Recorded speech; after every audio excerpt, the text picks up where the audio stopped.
Lantai keramik putih itu terasa dingin di telapak kaki Anindita. Ia menekan kain pel ke dalam ember berisi air keruh, memerasnya dengan sisa tenaga yang ia punya.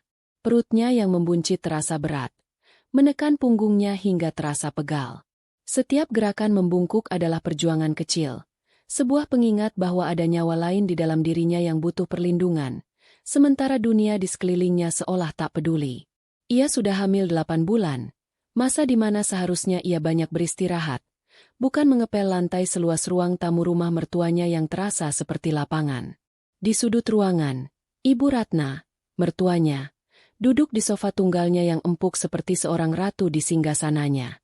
Matanya yang tajam mengawasi setiap gerakan Anindita, mencari-cari kesalahan. Sebuah majalah fashion tergeletak di pangkuannya, namun perhatiannya sama sekali tidak ke sana. Ia menikmati pemandangan ini, pemandangan menantunya yang ia anggap tak sepadan, bekerja seperti pembantu di rumahnya sendiri. Pelnya yang bersih, Anindita. Suara Ibu Ratna memecah keheningan. Nadanya datar, tanpa emosi, tapi lebih tajam dari pisau. Kemarin aku lihat masih ada bekas jejak sandal Bayu di dekat pintu. Kau ini bekerja tidak pernah tuntas. Apa di kampungmu tidak pernah diajari cara membersihkan rumah dengan benar? Anindita tidak menjawab. Ia hanya menunduk lebih dalam, menyembunyikan wajahnya. Percuma saja menjawab. Setiap jawaban akan melahirkan 10 pertanyaan baru.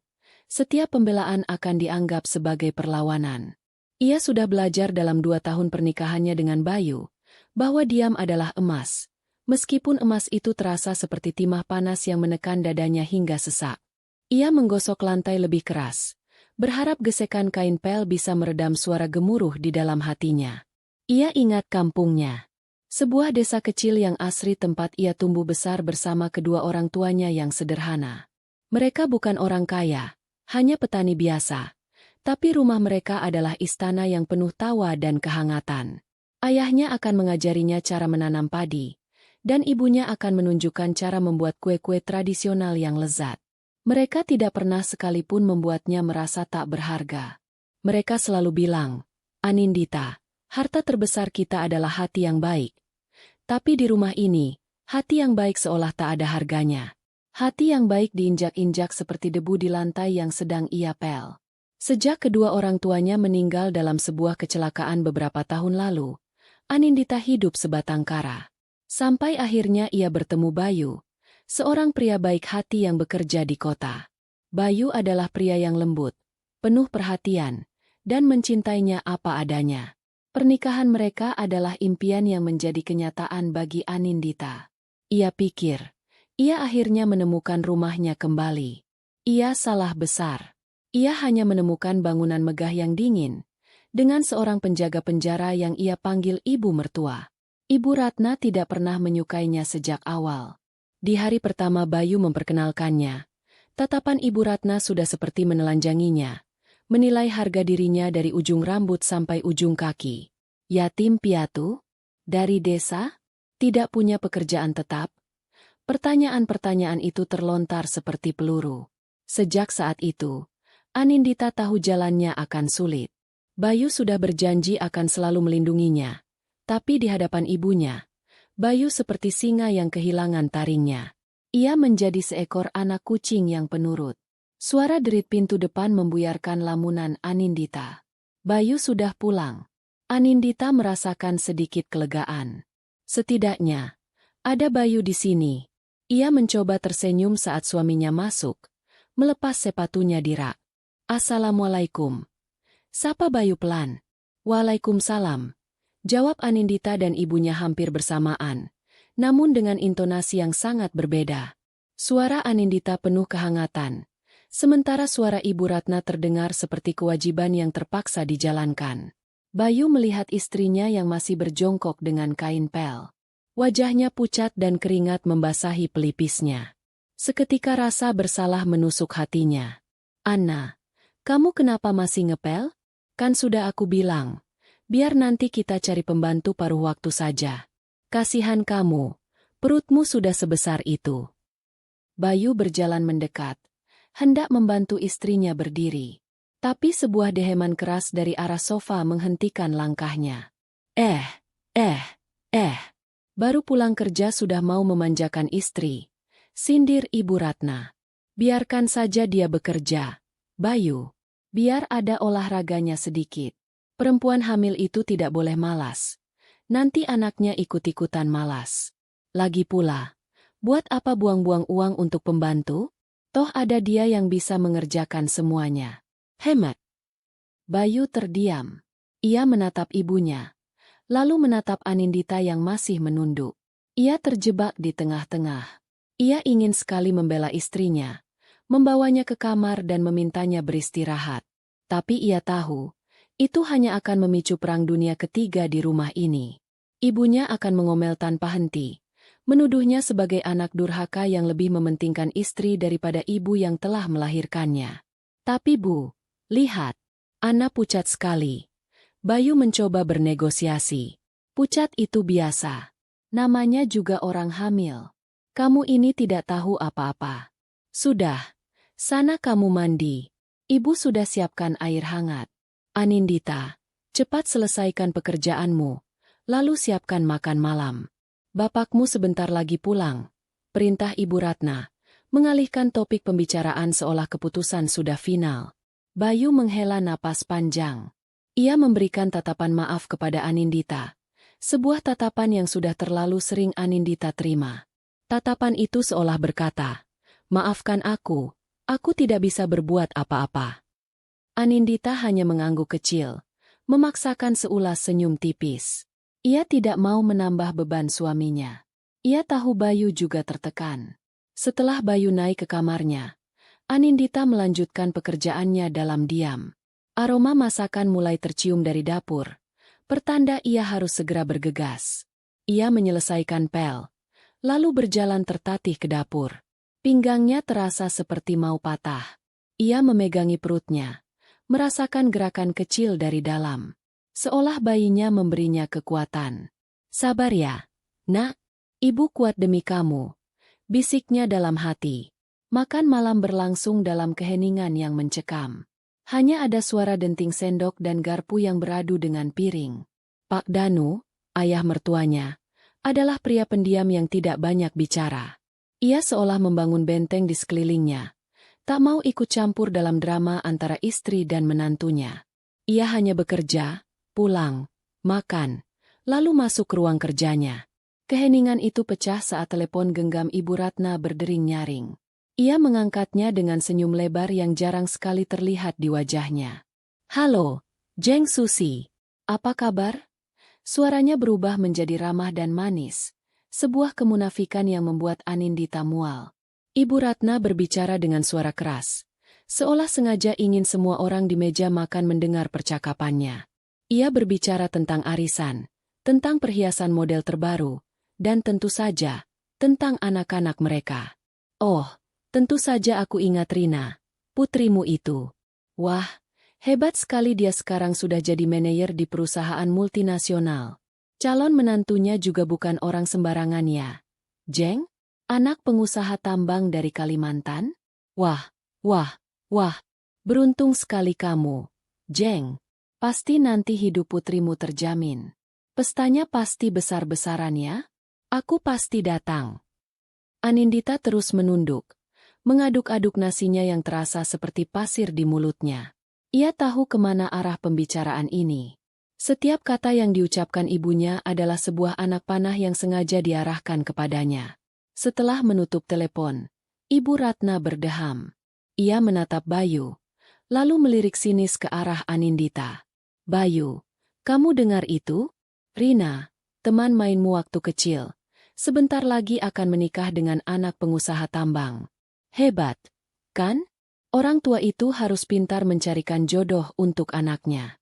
Jodoh yang bibit, bebet, dan bobotnya jelas. Bukan yang asal pungut di jalanan."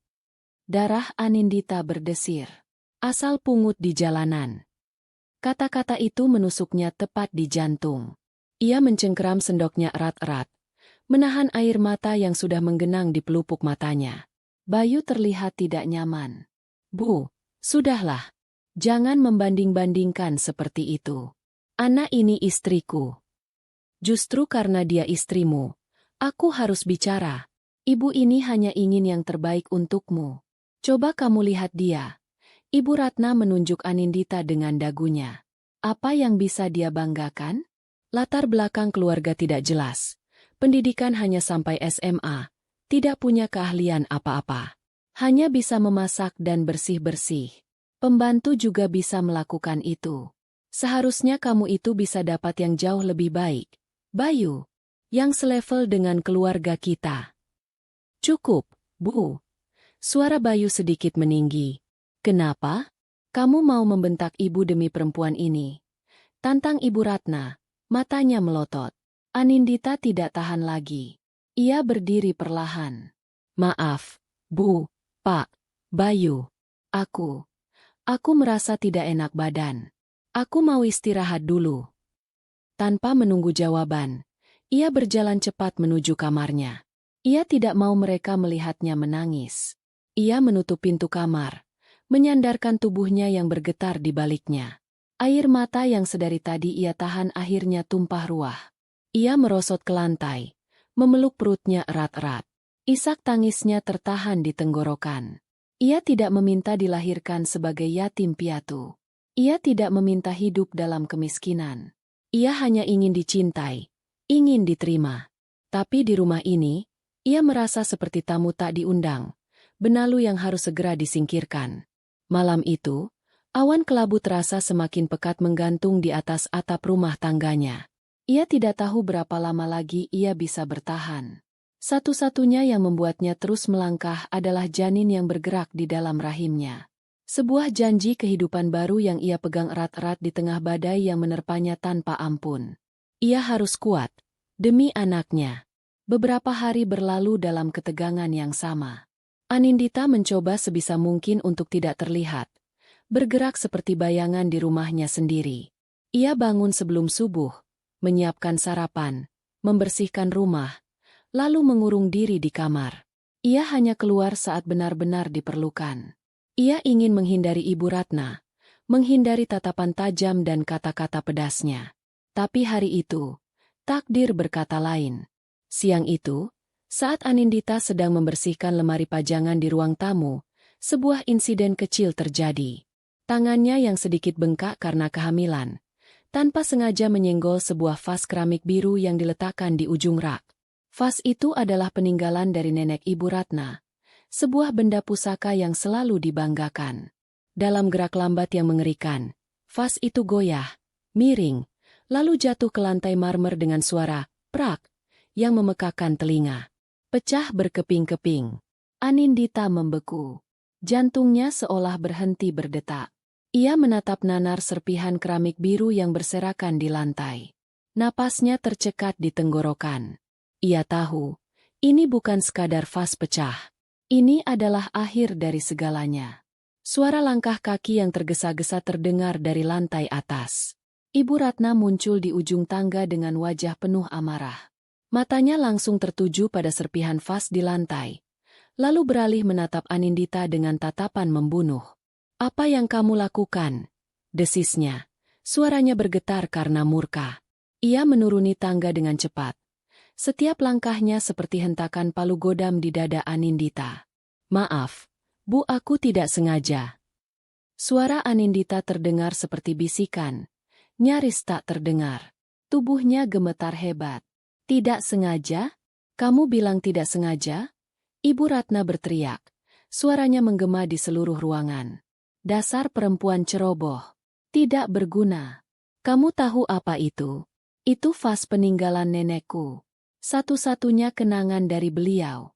Dan kamu menghancurkannya." Ibu Ratna menunjuk-nunjuk wajah Anindita dengan jarinya. "Aku sudah tahu sejak awal. Kamu ini pembawa sial.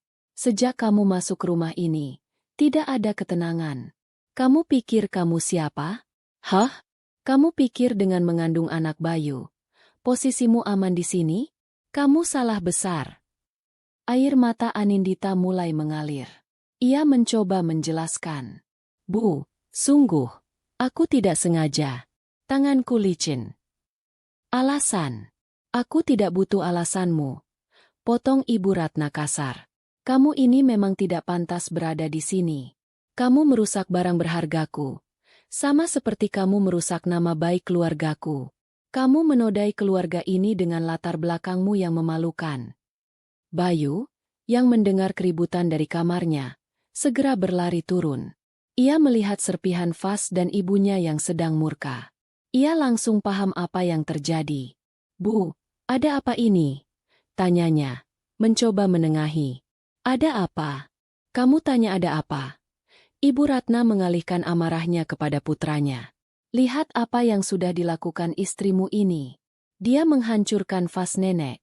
Dan kamu masih membelanya. Sudah, Bu. Itu kan hanya kecelakaan. Vasnya bisa kita coba perbaiki. Atau kita cari gantinya. Bujuk Bayu dengan suara pelan. Diperbaiki? Diganti? Ibu Ratna tertawa sinis. Kamu pikir barang antik seperti itu ada tokonya? Otakmu itu sudah diracuni oleh perempuan ini. Bayu, kamu jadi bodoh. Kamu tidak bisa melihat mana intan dan mana kerikil. Ibu Ratna kembali menatap Anindita. Tatapannya semakin dingin dan kejam. Aku sudah tidak tahan lagi. Kesabaranku sudah habis. Rumah ini terlalu sempit untukku dan untuknya. Hari ini, dia harus pergi dari sini. Jantung Anindita seolah diremas. Bayu terbelalak kaget. Bu, apa maksud ibu? Ibu tidak bisa melakukan itu. Anna sedang hamil besar. Ini juga rumahnya. Rumahnya? Ini rumahku. Dan aku tidak sudi rumahku diisi oleh perempuan miskin pembawa sial sepertinya. Ibu Ratna berjalan ke arah Anindita. Tatapannya tak goyah. Aku tidak pernah merestui pernikahan kalian. Aku menerimamu di sini karena terpaksa. Karena kasihan pada anakku yang buta karena cinta. Tapi sekarang sudah cukup. Ia berhenti tepat di depan Anindita. Menatap perut buncit menantunya dengan jijik. Dan jangan kamu pikir bayi itu bisa menjadi pengikatmu di sini. Aku bahkan ragu itu benar-benar anak Bayu. Kata-kata itu adalah tamparan paling keras yang pernah Anindita terima. Tuduhan itu begitu keji, begitu menyakitkan, hingga ia merasa seluruh udaranya tersedot habis. Ia menggelengkan kepalanya. Air matanya mengalir deras. Bu, jangan bicara seperti itu. Kenapa? Kamu takut? Cibir Ibu Ratna. Sudah, aku tidak mau mendengar apa-apa lagi. Sekarang, ambil barang-barangmu dan pergi dari rumah ini. Tidak, Bu. Aku tidak akan membiarkan Anna pergi. Bayu akhirnya memberanikan diri, berdiri di antara Anindita dan ibunya, mencoba melindungi istrinya. Tapi Ibu Ratna sudah kalap. Ia mendorong Bayu ke samping. Minggir kamu, Bayu. Jangan jadi anak durhaka.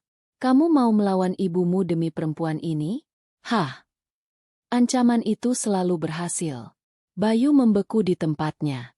Ia menatap ibunya dengan tatapan putus asa, lalu menatap Anindita dengan rasa bersalah yang tak terhingga. Ia kembali gagal. Ibu Ratna mencengkeram lengan Anindita dengan kasar. Ayo, pergi. Bu, jangan. Bu, aku mohon. Anindita memohon, mencoba menahan tubuhnya. Aku mau pergi kemana malam-malam begini? Aku sedang hamil, Bu. Itu bukan urusanku. Kamu bisa kembali ke kampungmu, atau tidur di jalanan. Aku tidak peduli. Ibu Ratna menyeret Anindita yang menangis terseduh-seduh menuju pintu depan. Ia membuka pintu dengan kasar. Udara malam yang dingin langsung menerpa wajah Anindita. Pergi. Ibu Ratna mendorong tubuh Anindita yang lemah itu keluar dari pintu. Anindita tersungkur di teras yang dingin. Ia refleks melindungi perutnya dengan kedua tangannya. Dari dalam rumah, Ibu Ratna mengambil sebuah tas kain kecil berisi beberapa potong baju Anindita yang sudah ia siapkan entah sejak kapan, lalu melemparkannya keluar. Tas itu jatuh dengan bunyi gedebuk pelan di samping Anindita. Dan jangan pernah kembali lagi ke sini. Wanita miskin sepertimu tidak pantas jadi menantuku. Keluar dari rumah ini sekarang juga. Dengan kata-kata terakhir yang penuh kebencian itu, Ibu Ratna membanting pintu dengan keras. Blam! Suara itu diikuti dengan bunyi kunci yang diputar dari dalam. Semuanya terjadi begitu cepat. Anindita masih tersungkur di lantai teras yang dingin, menatap pintu kayu berwarna coklat itu dengan tatapan kosong. Dunianya runtuh. Rumah yang ia pikir akan menjadi tempatnya berlindung, kini telah mengusirnya tanpa ampun. Ia mencoba bangkit. Tangannya yang gemetar menopang tubuhnya. Ia berjalan tertatih ke gerbang, memandang ke dalam rumah. Lampu-lampu masih menyala terang, tapi di dalamnya terasa gelap dan hampa. Ia bisa melihat bayangan Bayu di jendela, berdiri mematung. Ia tidak keluar. Ia tidak menolongnya. Anindita memanggil namanya dengan suara lirih. Bayu. Tidak ada jawaban. Hanya hening. Hanya suara jangkrik dan angin malam yang menjadi saksi bisu penderitaannya. Air matanya sudah kering, digantikan oleh rasa hampa yang luar biasa. Ia bukan hanya diusir dari rumah, ia merasa diusir dari kehidupannya sendiri. Ia sendirian. Benar-benar sendirian. Dengan langkah berat, ia mengambil tas kainnya. Ia membelai perutnya. Sumber kekuatannya satu-satunya. Kita pergi ya, nak. Kita cari tempat lain. Ibu janji akan melindungimu. Bisiknya pada janin yang tidak tahu apa-apa itu. Ia berjalan menjauh dari rumah itu. Menjauh dari satu-satunya tempat yang ia kenal di kota ini. Setiap langkah terasa seperti menapaki pecahan kaca. Ia tidak punya tujuan. Ia tidak punya uang. Ia hanya punya dirinya sendiri dan nyawa kecil di dalam kandungannya. Malam itu menjadi saksi. Sebuah pintu telah tertutup rapat untuknya, memaksanya untuk mencari pintu lain yang entah ada di mana. Langit gelap tanpa bintang, seolah ikut merasakan kepedihan hatinya yang hancur berkeping-keping, sama seperti vas biru peninggalan nenek mertuanya. Jalan aspal di bawah kakinya terasa keras dan dingin, mengirimkan getaran ke seluruh tubuhnya setiap kali ia melangkah. Anindita berjalan tanpa arah. Membiarkan kakinya membawanya pergi dari satu-satunya tempat yang pernah ia sebut rumah di kota ini. Udara malam terasa menusuk kulit, berbeda dari udara dingin pendingin ruangan yang biasa ia rasakan. Ini adalah dingin yang nyata, dingin yang membawa serta aroma debu jalanan dan kesepian. Ia memeluk tas kainnya erat-erat di dada, seolah benda itu adalah satu-satunya pelampung di tengah lautan keputusasaan. Di dalamnya hanya ada beberapa helai daster dan pakaian dalam. Tidak ada uang sepeser pun, tidak ada identitas, tidak ada harapan. Kepalanya terasa kosong. Syok akibat pengusiran tadi masih menyelimuti pikirannya seperti kabut tebal. Ia terus memutar ulang kejadian itu. Suara vas pecah, teriakan Ibu Ratna, wajah diam Bayu, dan bunyi pintu yang dibanting menutup. Setiap detail terasa seperti sayatan baru di hatinya. Bagaimana bisa semua ini terjadi? Ia bertanya pada dirinya sendiri. Ia sudah berusaha menjadi menantu yang baik. Ia patuh, ia rajin, ia tidak pernah membantah. Ia menelan setiap hinaan dan sindiran dengan senyuman pahit, berharap suatu saat nanti Ibu Ratna akan luluh dan menerimanya. Ia berharap, demi Bayu dan demi anak yang dikandungnya. Tapi semua usahanya sia-sia. Di mata Ibu Ratna, ia hanyalah kotoran yang harus disingkirkan.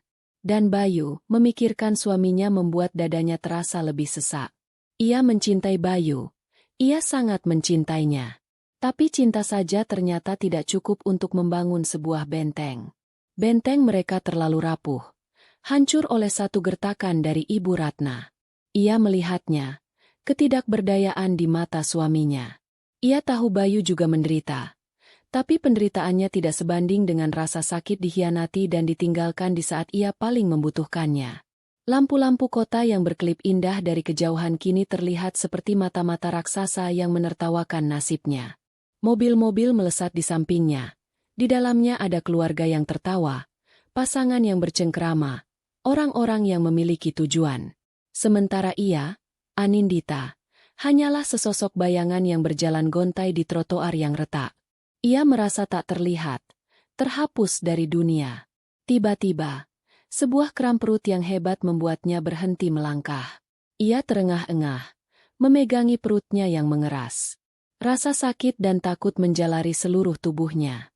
Jangan sekarang, nak. Ibu mohon, jangan sekarang. Ia bersandar pada dinding sebuah toko yang sudah tutup. mencoba mengatur napasnya yang memburu. Ia sendirian di jalanan, hamil besar, dan merasakan sakit. Kepanikan mulai merayapinya. Bagaimana jika ia melahirkan di sini? Siapa yang akan menolongnya? Bayangan-bayangan buruk berkelebat di benaknya. Ia melihat dirinya terbaring di lorong yang kotor, melahirkan sendirian dalam kegelapan. Ia melihat bayinya menangis kedinginan. Ia tidak akan membiarkan itu terjadi. Ia menggelengkan kepalanya dengan kuat, mencoba mengusir pikiran-pikiran mengerikan itu. Ia menatap perutnya. Tempat kehidupan baru itu tumbuh. Sebuah tendangan lembut dari dalam seolah menjawab kegelisahannya. Itu adalah sinyal, sebuah pengingat. Ia tidak sendirian. Ia memiliki anaknya. Dan demi anaknya, ia harus kuat. Demi anaknya, ia harus bertahan hidup. Rasa sakit di perutnya perlahan mereda. Tekad baru mulai tumbuh di dalam hatinya. Sekeras baja. Ini bukan lagi tentang dirinya. Tentang harga dirinya yang terinjak-injak. Atau tentang sakit hatinya pada suami dan mertuanya. Ini tentang nyawa yang ia bawa. Ia adalah seorang ibu. Dan seorang ibu adalah pejuang. Dengan pikiran itu, ia kembali berjalan. Kali ini, langkahnya lebih mantap. Ia tidak lagi berjalan tanpa tujuan. Tujuannya sekarang adalah menemukan tempat yang aman untuk malam ini. Sebuah tempat di mana ia dan bayinya bisa berlindung dari dingin dan bahaya. Ia berjalan menyusuri jalanan yang semakin sepi. Ia melihat seorang pengemis tua tidur di depan sebuah ruko, hanya beralaskan koran dan berselimutkan sarung tipis. Ia melihat anak-anak jalanan meringkuk di bawah jembatan layang, saling berpelukan mencari kehangatan. Hatinya teriris. Inikah dunia yang akan ia perlihatkan pada anaknya nanti? Ketakutan itu kembali. Tapi kali ini ia tidak membiarkannya menguasai dirinya. Ia mengubahnya menjadi kekuatan. Ia tidak akan berakhir seperti itu. Ia menolak untuk menyerah. Setetes air jatuh di pipinya. Lalu setetes lagi. Gerimis mulai turun, mengubah debu jalanan menjadi lumpur. Dalam sekejap, gerimis itu berubah menjadi hujan deras. Anindita basah kuyup dalam hitungan detik. Pakaiannya yang tipis menempel di kulit, membuatnya menggigil kedinginan. Ia harus segera menemukan tempat berteduh. Matanya nanar mencari perlindungan. Di seberang jalan, di ujung sebuah gang kecil, ia melihat cahaya remang-remang dari sebuah papan nama. Mushola Al-Ikhlas. Tanpa pikir panjang, ia menyeberang jalan yang licin, tidak peduli pada klakson mobil yang memekakan telinga. Ia sampai di teras mushola yang kecil namun bersih. Atapnya melindunginya dari guyuran hujan. Ia duduk di lantai keramik yang dingin, menyandarkan punggungnya yang lelah ke dinding. Ia memeluk tubuhnya sendiri, mencoba mencari kehangatan. Setidaknya, di sini ia aman dari hujan. Ia menatap air hujan yang jatuh seperti tirai, memisahkan dirinya dari dunia luar yang kejam. Di tempat suci ini, ia merasa sedikit lebih tenang. Ia menumpahkan sisa air matanya dalam diam, bukan lagi tangisan putus asa, melainkan tangisan untuk melepaskan beban. Ia tidak tahu sudah berapa lama ia duduk di sana, gemetar menahan dingin, saat sebuah pintu di sampingnya terbuka. Seorang lelaki tua kurus dengan peci putih dan sarung kotak-kotak keluar. Wajahnya yang keriput memancarkan kebaikan. Ia adalah Marbot, penjaga mushola itu. Ia tampak terkejut melihat seorang wanita hamil basah kuyup duduk di teras musholanya tengah malam. Astagfirullah. Neng, kenapa di sini hujan-hujanan? Tanyanya dengan suara serak yang ramah. Anindita hanya bisa menatapnya. Bibirnya terlalu kaku untuk berbicara. Lelaki tua itu sepertinya mengerti. Ia tidak bertanya lebih jauh. Ia tidak menghakimi. Ia hanya melihat seorang manusia yang sedang kesusahan. Tunggu sebentar ya, Neng, katanya. Lalu masuk kembali ke dalam. Tak lama kemudian, ia kembali membawa segelas teh hangat dan sepotong roti tawar. Diminum dulu tehnya, Neng, biar badannya hangat. Ini ada sedikit roti. Dimakannya. Neng pasti lapar. Anindita menerima gelas itu dengan tangan gemetar. Kehangatan dari gelas itu menjalar ke telapak tangannya, sedikit menghalau rasa dingin. Ia meminum teh itu perlahan, merasakan manisnya cairan hangat itu mengalir di tenggorokannya, menghangatkan jiwanya yang beku. Sebuah kebaikan kecil dari orang asing terasa begitu besar artinya di saat seperti ini. Air matanya kembali menetes. Kali ini karena terharu. "Terima kasih, Pak," bisiknya dengan suara parau. "Sama-sama, Neng. Sudah, jangan menangis. Semua masalah pasti ada jalan keluarnya," kata lelaki tua itu dengan bijak. "Bapak tidak bisa izinkan Neng masuk ke dalam, karena ini musola umum. Tapi Neng boleh istirahat di teras ini sampai pagi.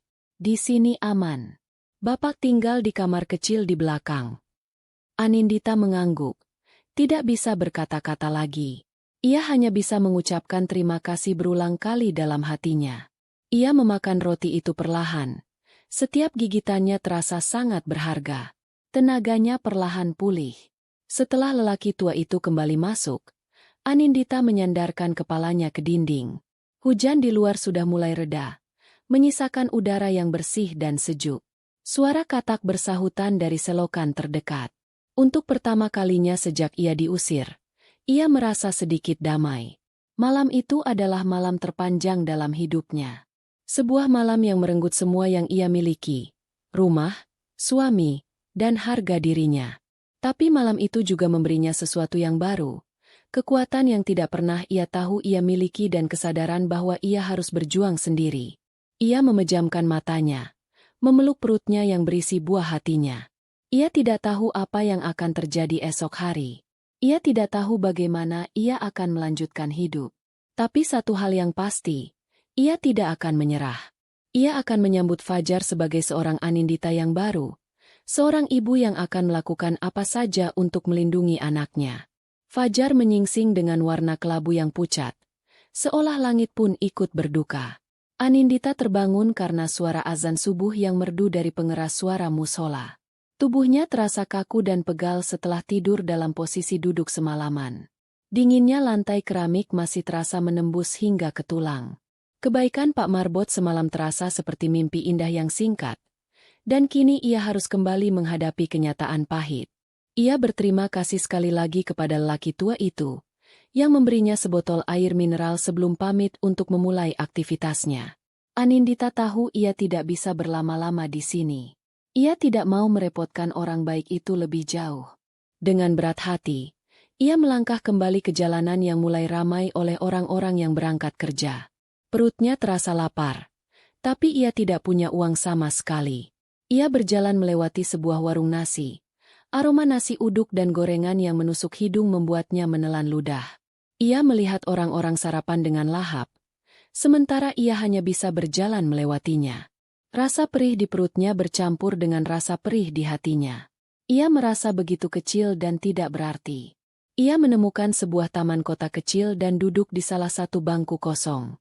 Ia menatap kosong ke arah anak-anak yang bermain di ayunan. Tawa riang mereka terdengar seperti musik dari dunia lain. Ia mengelus perutnya. Apakah anaknya nanti bisa tertawa seperti itu? Bisakah ia memberikan kehidupan yang layak untuknya? Keraguan mulai menggerogoti tekad yang sudah ia bangun semalam. Ia merasa berada di titik terendah dalam hidupnya. Putus asa mulai membayangi pikirannya sekali lagi. Ia merogoh tas kainnya. Entah apa yang ia cari.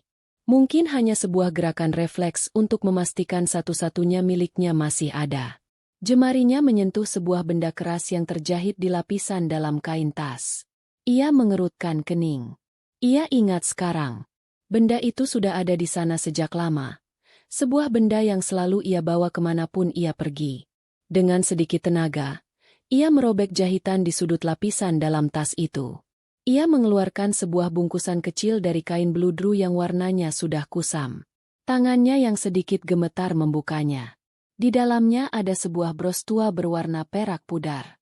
Bentuknya aneh, seperti ukiran sulur daun yang melingkari sebuah huruf W, yang ditulis dengan gaya kuno. Bros itu tidak berkilau seperti emas atau berlian, tapi pengerjaannya sangat halus dan detail.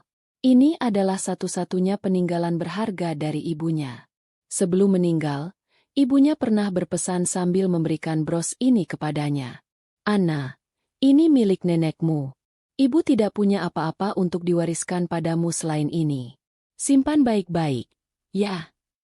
Di balik bros itu, terlipat selembar kertas kecil yang sudah menguning dan rapuh. Anindita membukanya dengan hati-hati. Tulisan tangan ibunya yang rapi masih terbaca jelas. Di sana tertulis sebuah deretan angka nomor telepon, dan di bawahnya ada sebuah kalimat singkat. Hubungi jika kau benar-benar tidak punya siapa-siapa lagi. Jantung Anindita berdebar kencang. Selama ini, ia tidak pernah menganggap serius pesan itu. Ia pikir itu hanyalah nomor telepon kerabat jauh yang mungkin sudah tidak aktif lagi. Saat ia masih punya orang tua, ia merasa punya segalanya. Saat ia menikah dengan Bayu, ia pikir ia sudah menemukan keluarganya. Ia tidak pernah merasa tidak punya siapa-siapa lagi.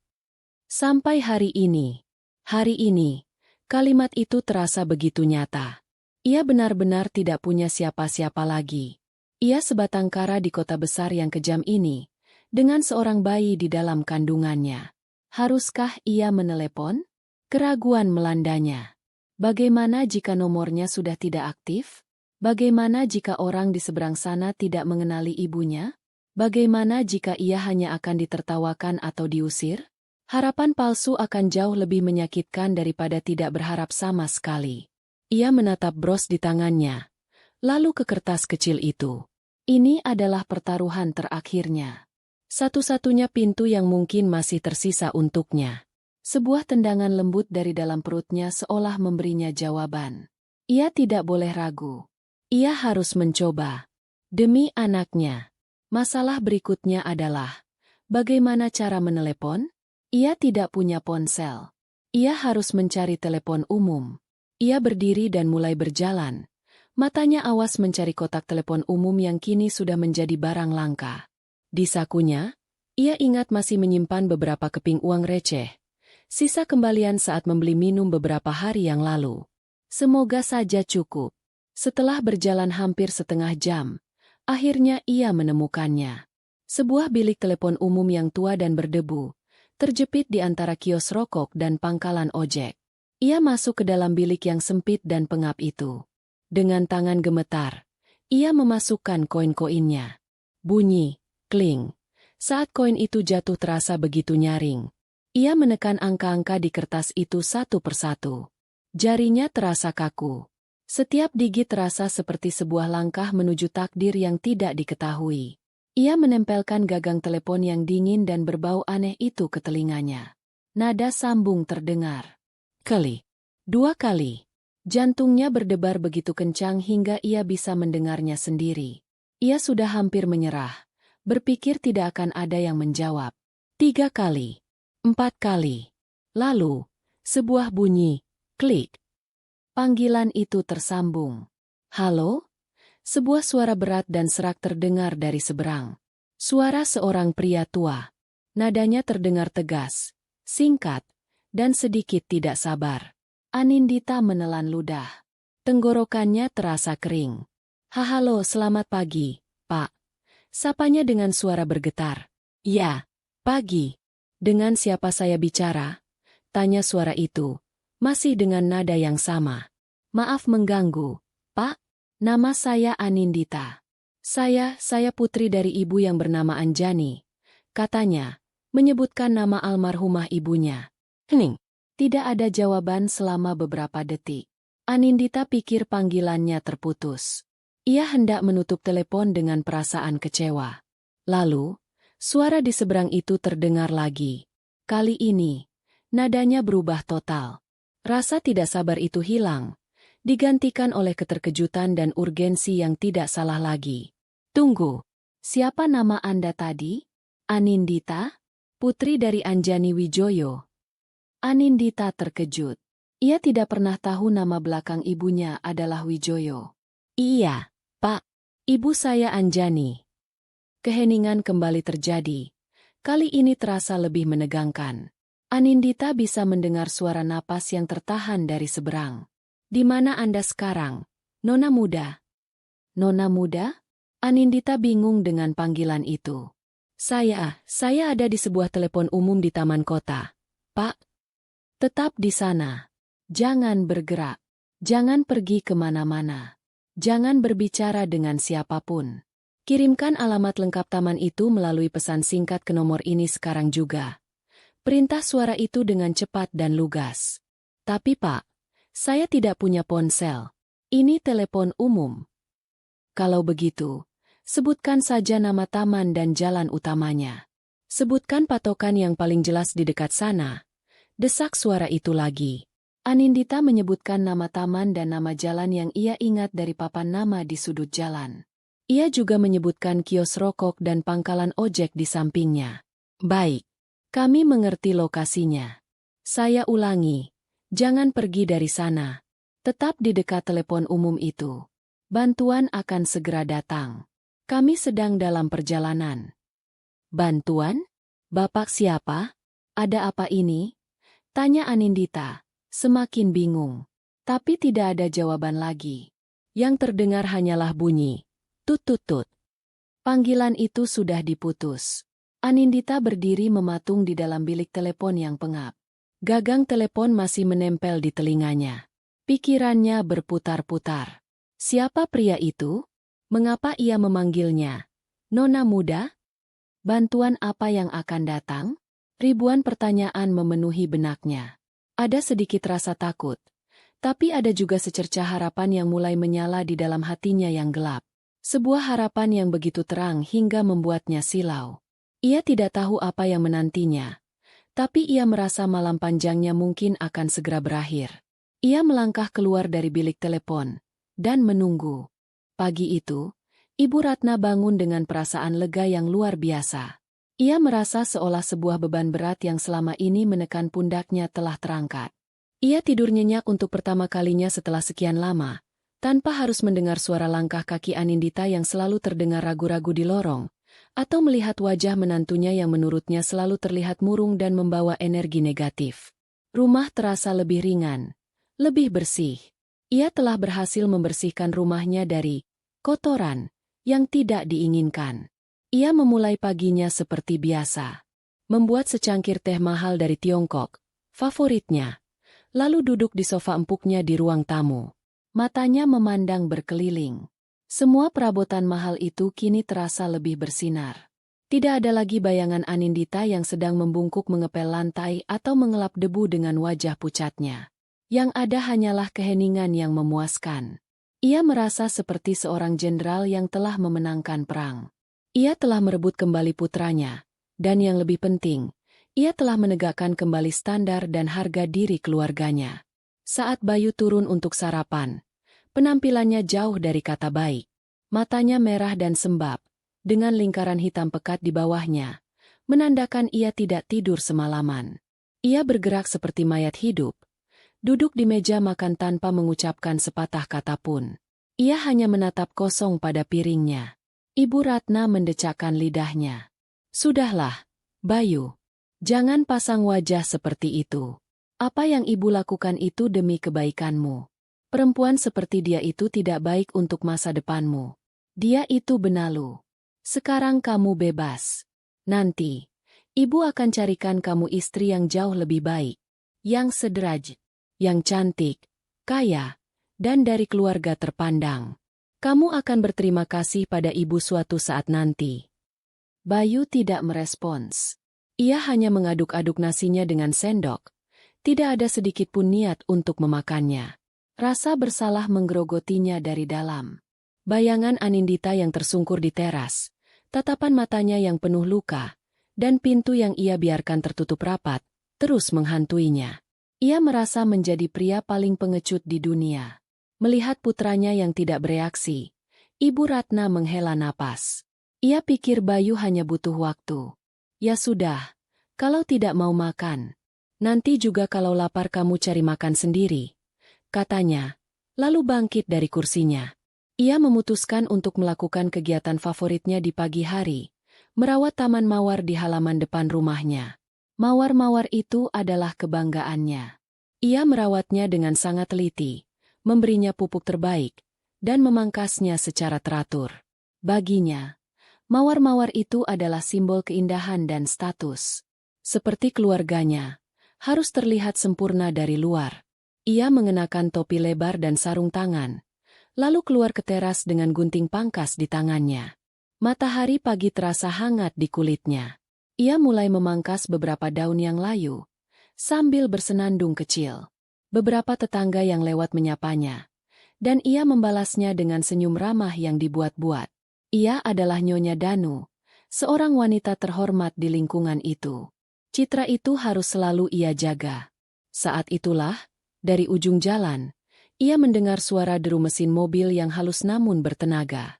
Bukan suara mobil biasa yang setiap hari lewat.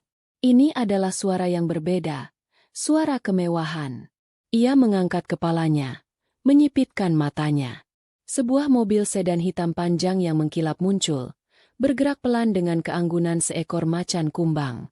Ia mengenali mereknya, Mercedes-Benz S-Class seri terbaru.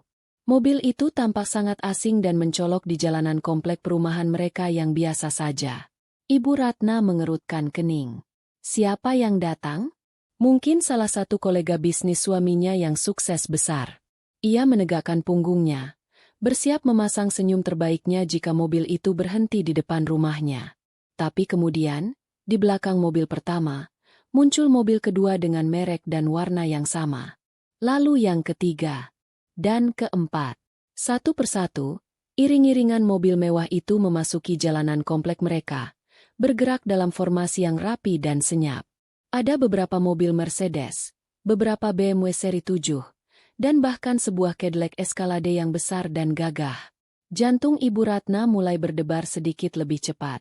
Ini bukan kunjungan bisnis biasa.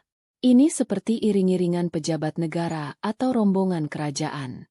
Para tetangga yang tadinya hanya menyapa sambil lalu, kini berhenti total. Beberapa keluar dari gerbang rumah mereka, berdiri di pinggir jalan dengan wajah penuh rasa ingin tahu. Suasana di jalanan yang tadinya sepi, kini terasa tegang dan penuh antisipasi. Ibu Ratna menghitung. 1, 2, 3, 10. Ada 10 mobil mewah yang kini berbaris rapi di sepanjang jalan di depan rumahnya. Egonya membengkak. Pastilah mereka datang untuk menemuinya, atau suaminya. Mungkin ada proyek besar yang akan ditawarkan.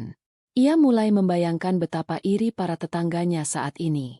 Ia melepas sarung tangannya, merapikan rambut dan pakaiannya, bersiap menyambut tamu-tamu agung itu. Tapi kebingungan mulai muncul saat mobil-mobil itu tidak berhenti tepat di depan gerbangnya. Mereka berhenti beberapa meter lebih jauh, di dekat taman kecil di ujung jalan. Tempat di mana ada sebuah bilik telepon umum tua yang sudah jarang sekali digunakan. Pintu-pintu mobil itu terbuka serempak. Dari setiap mobil, keluar pria-pria tegap berbadan besar. Semuanya mengenakan setelan jas hitam, kemeja putih, dan dasi hitam. Mereka memakai kacamata hitam dan alat komunikasi di telinga mereka. Mereka bergerak dengan efisien dan terorganisir, seperti pengawal profesional. Mereka tidak berjalan ke arah rumah Ibu Ratna. Sebaliknya, mereka menyebar, membentuk semacam perimeter pengamanan di sekitar area taman dan telepon umum itu.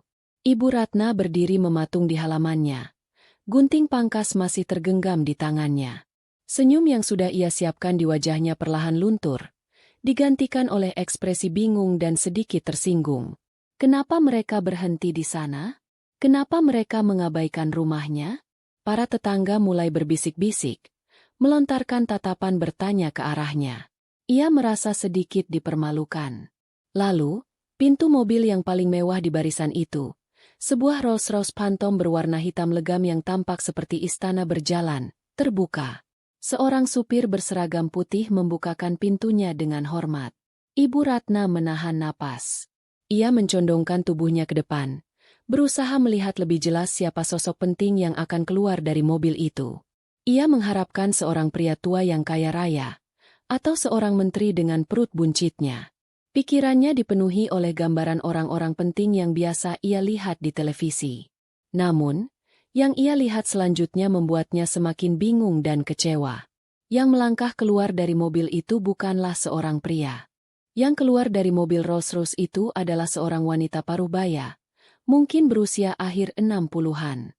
Tapi usianya sama sekali tidak mengurangi aura kekuasaan yang menguar dari dirinya. Ia mengenakan setelan blazer dan rok berwarna krem yang dijahit dengan sempurna, menampakkan postur tubuhnya yang masih tegap dan anggun. Rambutnya disanggul modern dengan rapi. Beberapa helai uban perak justru menambah wibawanya. Di lehernya melingkar kalung mutiara sederhana namun terlihat sangat mahal. Setiap gerakannya memancarkan keanggunan dan kepercayaan diri yang hanya dimiliki oleh orang-orang yang terbiasa berkuasa. Di belakangnya, turun seorang pria tua kurus yang wajahnya familiar bagi Anindita. Pria dengan suara tegas di telepon. Ia mengenakan setelan jas abu-abu dan membawa sebuah tablet di tangannya. Jelas sekali ia adalah seorang asisten atau orang kepercayaan. Ibu Ratna berdiri terpaku di tamannya. Ia bingung. Siapa wanita ini?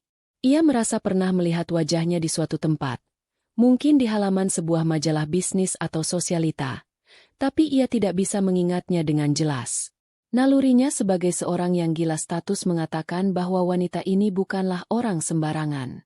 Dengan sedikit ragu, Ibu Ratna memutuskan untuk mengambil inisiatif. Ia tidak mau kehilangan muka di depan para tetangganya yang masih menonton seperti sedang menyaksikan pertunjukan drama. Ia melangkahkan kakinya keluar dari gerbang, hendak menyapa rombongan itu dengan senyum termanisnya. Selamat pagi, Ibu, Bapak. Selamat datang di komplek kami. Ada yang bisa saya bantu? Sapanya dengan suara yang dibuat seramah mungkin. Namun, sapaannya seolah tertiup angin. Wanita anggun itu dan asistennya sama sekali tidak menoleh ke arahnya. Mereka bahkan tidak meliriknya sedikit pun. Seolah-olah Ibu Ratna adalah patung taman yang tidak terlihat. Mereka berjalan melewatinya begitu saja. Tatapan mata mereka lurus ke depan, fokus mencari sesuatu, atau seseorang. Wajah Ibu Ratna memerah. Ia merasa seperti baru saja ditampar di depan umum. Harga dirinya yang setinggi langit seolah runtuh menjadi serpihan. Ia berdiri kaku di pinggir jalan. Sapaannya menggantung canggung di udara. Para tetangga mulai berbisik lebih kencang. Beberapa bahkan menutup mulut menahan tawa. Saat itulah, salah satu pengawal berjas hitam yang berdiri di dekat taman berbicara ke alat komunikasi di pergelangan tangannya. Suaranya pelan namun jelas terdengar di keheningan pagi itu. Target visual.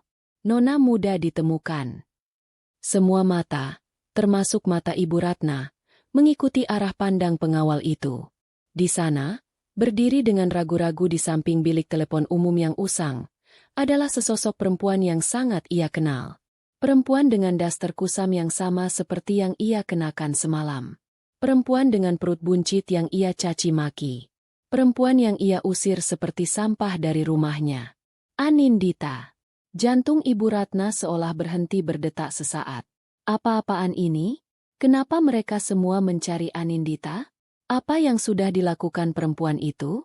Apakah ia mengadu pada seseorang? Tapi pada siapa? Ia kan tidak punya siapa-siapa. Semua kebingungannya terjawab pada detik berikutnya.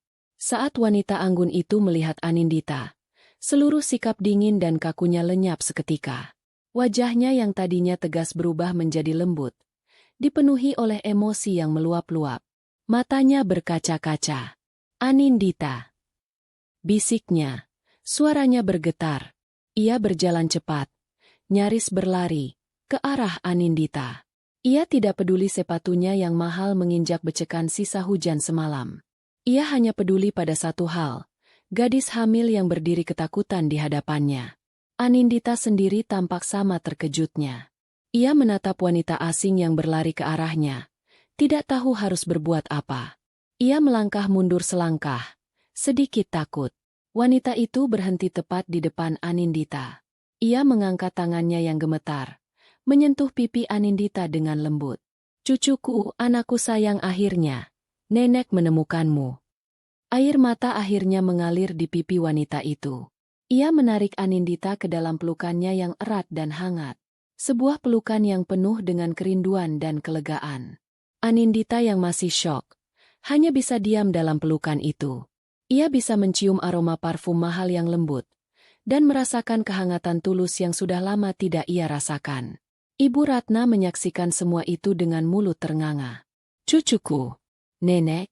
Otaknya yang cerdas dalam urusan status dan silsilah keluarga mencoba memproses informasi itu.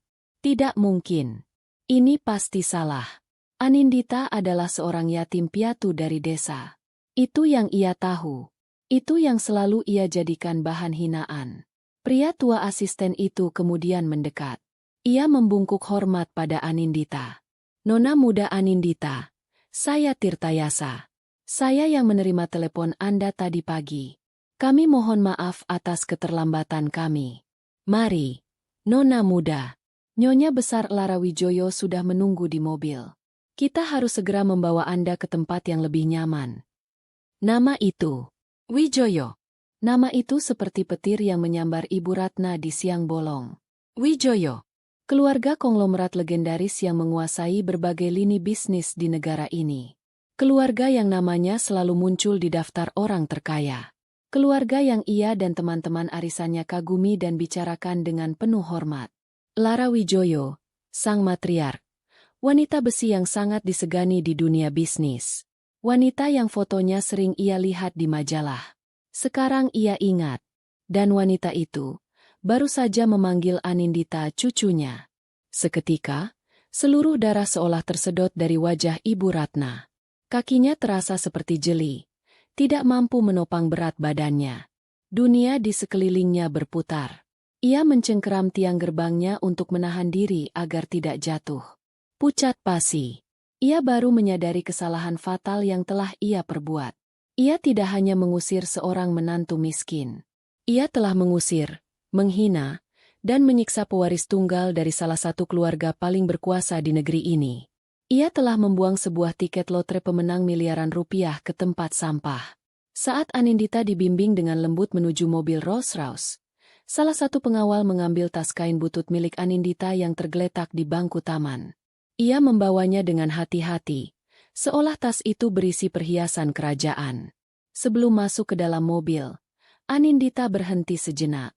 Ia menoleh, tatapannya menyapu ke sekeliling, ke para tetangga yang menatapnya dengan takjub, ke rumah tempat ia merasakan penderitaan selama 2 tahun terakhir. Lalu, matanya bertemu dengan mata Ibu Ratna. Di mata Anindita, tidak ada kebencian, tidak ada kemarahan. Hanya ada kekosongan dan kelelahan. Sebuah tatapan yang seolah berkata, semuanya sudah berakhir. Tatapan itu, entah kenapa, terasa jauh lebih menyakitkan bagi Ibu Ratna daripada tatapan penuh amarah sekalipun. Pintu mobil tertutup dengan bunyi lembut. Iring-iringan 10 mobil mewah itu kemudian berbalik arah, dan pergi dengan senyap, meninggalkan jalanan komplek yang kembali hening. Tapi keheningan itu terasa memekakan telinga bagi Ibu Ratna. Ia masih berdiri mematung, sementara bisikan para tetangganya mulai terdengar seperti ribuan lebah yang mendengung di kepalanya. Ternyata menantunya orang kaya raya. Kasihan, diusir mertuanya sendiri. Habislah riwayat Bu Ratna. Ia tidak mendengar lagi. Yang ia dengar hanyalah suara pintu yang ia banting semalam. Suara makiannya sendiri. Suara tangisan Anindita. Semuanya terngiang-ngiang di kepalanya. Ia telah melakukan kesalahan terbesar dalam hidupnya. Sebuah kesalahan yang ia tahu, tidak akan pernah bisa ia perbaiki. Fajar pagi itu memang terasa berbeda. Fajar itu adalah awal dari kehidupan baru bagi Anindita, dan awal dari kehancuran bagi dirinya. Perjalanan di dalam mobil Rolls-Royce itu terasa seperti mimpi. Anindita duduk di atas jok kulit yang begitu empuk hingga tubuhnya serasa tenggelam. Keheningan di dalam kabin begitu total. Suara bising dunia luar seolah lenyap ditelan oleh kemewahan. Ia melirik keluar jendela, melihat jalanan kota yang ramai berlalu begitu cepat. Namun ia merasa terpisah dari semua itu, seolah berada di dalam sebuah kapsul waktu yang membawanya ke dimensi lain. Di sampingnya, wanita anggun yang mengaku sebagai neneknya, Lara Wijoyo, tidak banyak bicara. Ia sepertinya mengerti bahwa Anindita sedang dalam keadaan syok. Ia hanya sesekali menatapnya dengan tatapan yang penuh dengan kehangatan, kesedihan, dan kelegaan yang bercampur aduk. Ia menyodorkan sebotol air mineral dingin kepada Anindita. "Minumlah, sayang. Kamu pasti haus," katanya lembut. Anindita menerima botol itu dengan tangan yang masih sedikit gemetar. Ia meneguk airnya, merasakan dinginnya membasahi tenggorokannya yang kering. Ia mencengkeram tas kainnya yang kusam di pangkuannya. Satu-satunya benda yang menghubungkannya dengan kehidupannya yang lama. Rasanya begitu kontras. Begitu tidak pada tempatnya di tengah semua kemewahan ini. Ia merasa seperti sebutir debu yang tak sengaja mendarat di atas sehelai sutra. Tak lama kemudian, mobil melambat dan berbelok memasuki sebuah gerbang raksasa berwarna hitam dan emas. Gerbang itu terbuka secara otomatis tanpa suara, menampakkan sebuah jalan pribadi yang panjang dan berkelok, diapit oleh taman-taman yang tertata begitu indah laksana taman di negeri dongeng. Ada air mancur, patung-patung marmer, dan beraneka ragam bunga yang warnanya cerah. Anindita menahan napas. Ini bukan rumah. Ini adalah istana. Di ujung jalan itu, berdirilah sebuah bangunan megah bergaya klasik Eropa, dengan pilar-pilar tinggi dan jendela-jendela besar. Mobil berhenti tepat di depan lobi utama, di mana belasan pelayan berseragam sudah berbaris rapi untuk menyambut kedatangan mereka. Saat Anindita turun dari mobil, dibantu oleh Pak Tirtayasa, para pelayan itu serempak membungkukkan badan dengan hormat. Selamat datang kembali, Nyonya Besar. Selamat datang di kediaman Wijoyo, Nona muda Anindita, kata seorang kepala pelayan dengan suara tenang. Anindita hanya bisa menunduk, merasa canggung dan malu dengan penampilannya. Daster lusuh, wajah pucat tanpa riasan, dan sandal jepit tipis. Ia merasa semua mata tertuju padanya, menilainya. Namun, ia salah. Tidak ada tatapan merendahkan atau menghakimi. Yang ia lihat hanyalah tatapan hormat dan sedikit rasa ingin tahu. Siapkan kamar mawar untuk cucuku. Panggil dokter pribadi keluarga untuk segera memeriksanya. Pastikan ia mendapatkan semua yang ia butuhkan. Perintah Ibu Lara dengan nada tegas namun tidak galak. Para pelayan itu segera bergerak cepat melaksanakan perintah. Anindita digiring masuk ke dalam rumah. Interiornya bahkan lebih menakjubkan daripada eksteriornya. Lantai marmer mengkilap, lampu kristal raksasa menggantung di langit-langit yang tinggi, dan lukisan-lukisan karya maestro terpajang di dinding. Semua ini terasa begitu jauh, begitu tidak nyata dari kehidupannya yang selama ini ia jalani di sebuah kamar sempit di rumah mertuanya. Ia dibawa ke sebuah kamar yang ternyata lebih besar dari seluruh ruang tamu di rumah Ibu Ratna. Kamar itu memiliki tempat tidur berukuran raja dengan spray sutra, area duduk dengan sofa beludru yang nyaman, dan sebuah pintu kaca besar yang menuju ke balkon pribadi dengan pemandangan taman bunga mawar yang luas. Kamar mandinya bahkan dilengkapi dengan bathtub dan shower terpisah. Semua terbuat dari pualam. Seorang pelayan wanita parubaya yang ramah membantunya menyiapkan air hangat untuk mandi dan meletakkan satu set pakaian baru yang nyaman di atas tempat tidur. Silakan beristirahat, Nona muda. Jika butuh sesuatu, Nona muda tinggal menekan tombol ini, katanya sambil menunjuk sebuah bel kecil di samping tempat tidur. Anindita masuk ke kamar mandi, mengunci pintunya, lalu menatap pantulan dirinya di cermin besar. Ia melihat seorang wanita yang tampak asing. Wajahnya kuyu, matanya bengkak, dan rambutnya berantakan. Ia menyalakan shower, dan membiarkan air hangat membasahi tubuhnya, seolah mencoba membersihkan bukan hanya kotoran fisik, tetapi juga semua luka dan kepedihan yang menempel di jiwanya. Ia menangis dalam diam di bawah guyuran air, sebuah tangisan pelepasan. Setelah berganti pakaian dengan gaun katun longgar yang lembut dan nyaman, seorang dokter wanita datang memeriksanya dengan sangat teliti. Ia memeriksa tekanan darahnya, mendengarkan detak jantung bayinya, dan melakukan USG portable. Kandungan Nona muda sehat. Detak jantungnya kuat. Hanya saja, Nona muda sepertinya mengalami stres berat dan dehidrasi. Nona muda harus banyak beristirahat dan makan makanan yang bergizi, kata dokter itu dengan senyum menenangkan. Mendengar bayinya baik-baik saja adalah satu-satunya hal yang terasa nyata dan membahagiakan bagi Anindita saat itu. Semua kemewahan ini tidak ada artinya dibandingkan dengan kesehatan buah hatinya. Setelah dokter pergi dan ia menyantap semangkuk bubur ayam hangat yang lezat, Ibu Lara masuk ke kamarnya. Ia duduk di kursi di samping tempat tidur Anindita, menatapnya dengan tatapan penuh kasih sayang. Bagaimana perasaanmu sekarang, sayang? Tanyanya lembut. Sudah lebih baik, Nek. Jawab Anindita pelan. Kata, Nek, terasa aneh di lidahnya, tapi juga terasa benar. Ibu Lara tersenyum. Aku tahu kamu pasti punya banyak sekali pertanyaan. Aku akan menceritakan semuanya. Ia meraih tangan Anindita, menggenggamnya dengan hangat. Ibumu, Anjani, adalah putri tunggal nenek dan kakekmu. Ia adalah cahaya dalam hidup kami. Ia gadis yang cerdas, bersemangat, dan sedikit keras kepala. Ibu Lara memulai ceritanya, matanya menerawang ke masa lalu. Kami sangat menyayanginya. Mungkin terlalu menyayanginya. Kami ingin memberikannya yang terbaik, termasuk jodoh yang terbaik menurut kami. Kami menjodohkannya dengan putra seorang rekan bisnis kami, dari keluarga yang sepadan. Kami pikir, itu akan menjamin kebahagiaannya. Tapi kami salah.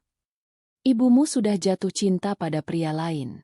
Seorang pria sederhana namun berhati mulia, yang ia temui saat melakukan kegiatan sosial di sebuah desa. Pria itu adalah ayahmu. Namanya Bagus. Seorang seniman yang berbakat. Anindita mendengarkan dengan saksama. Setiap kata terasa seperti kepingan puzzle yang mulai menemukan tempatnya. Kami menentang hubungan mereka. Bukan karena kami membenci ayahmu, tapi karena kami takut. Kami takut Anjani akan hidup susah. Kami takut ia tidak akan terbiasa dengan kehidupan yang sederhana. Ego dan kekhawatiran kami sebagai orang tua membutakan kami. Semakin kami larang, semakin kuat cinta mereka. Hingga suatu malam, suara Ibu Lara bergetar. Anjani pergi dari rumah. Ia meninggalkan sepucuk surat, mengatakan bahwa ia memilih cinta daripada harta. Ia meminta kami untuk tidak mencarinya. Ia ingin hidup tenang bersama pria yang ia cintai. Itu adalah hari terburuk dalam hidup kami. Air mata mengalir di pipi wanita tua itu. Anindita meremas tangannya, mencoba memberinya kekuatan. Beberapa tahun kemudian, penyesalan menggerogoti kami. Kami sadar bahwa kebahagiaan anak kami jauh lebih penting daripada segalanya. Kami mulai mencarinya. Kami menyewa detektif swasta terbaik, menyebar orang ke seluruh pelosok negeri. Tapi ibumu sangat pandai menyembunyikan jejaknya. Ia dan ayahmu hidup berpindah-pindah, menggunakan nama yang berbeda.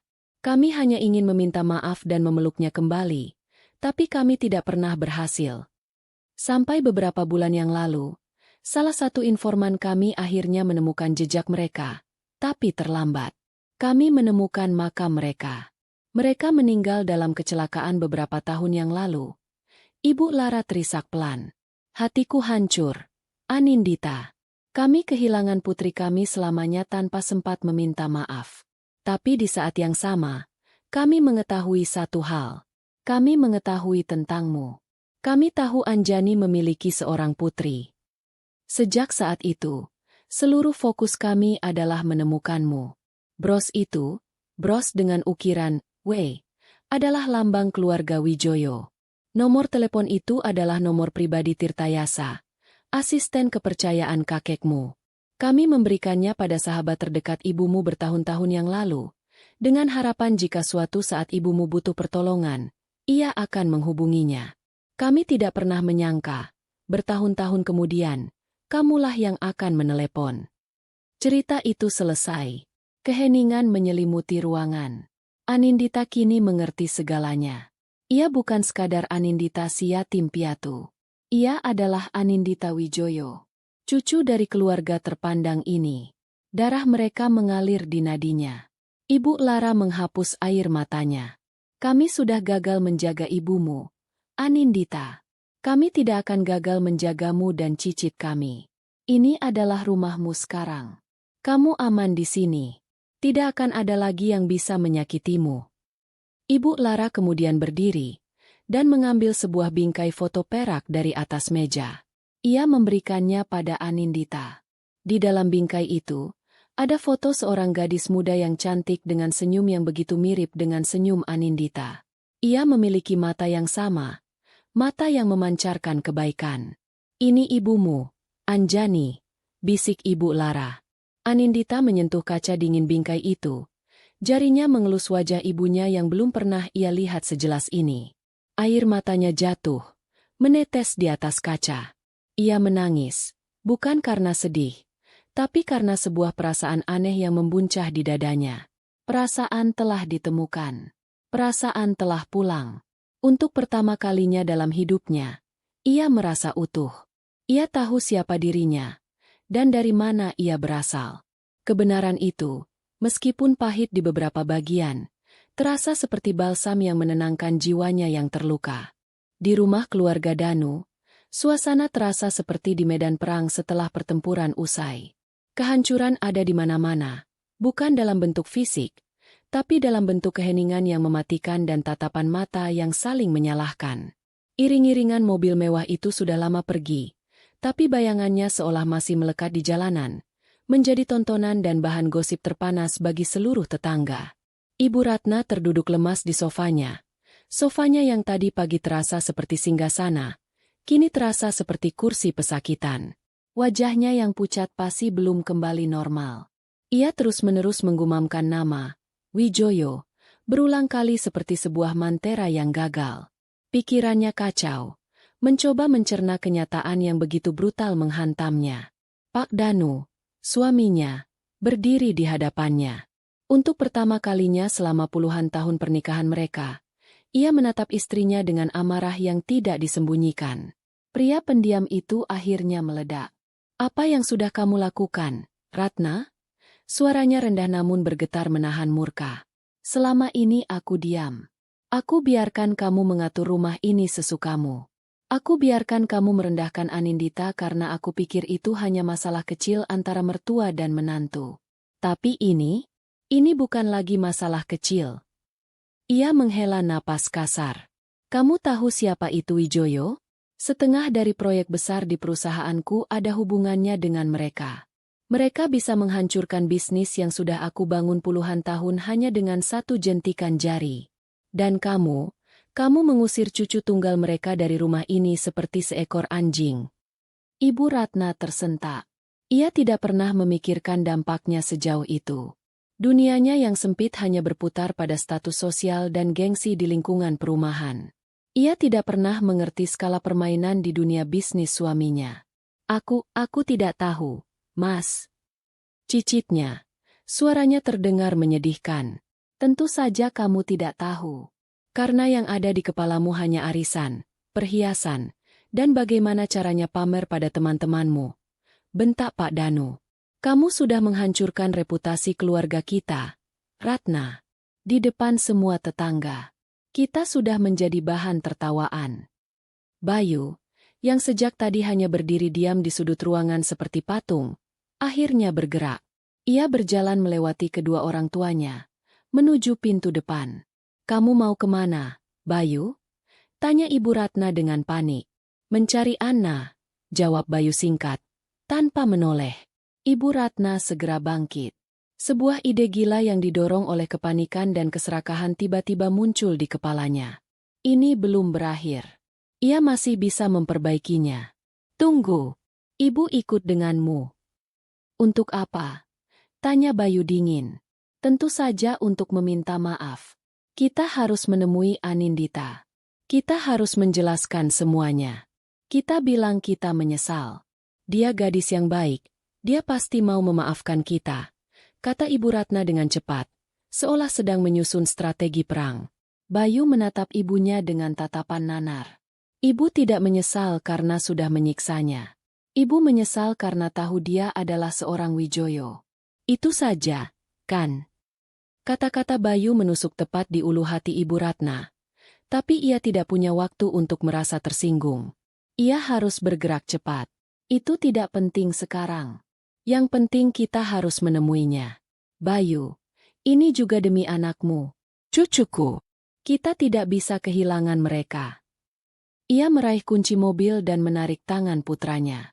"Ayo, cepat. Tunjukkan di mana kediaman utama keluarga Wijoyo. Suamimu pasti tahu alamatnya." Desaknya pada Pak Danu. Pak Danu hanya bisa menggelengkan kepalanya melihat kelakuan istrinya. Tapi ia tahu berdebat sekarang tidak ada gunanya.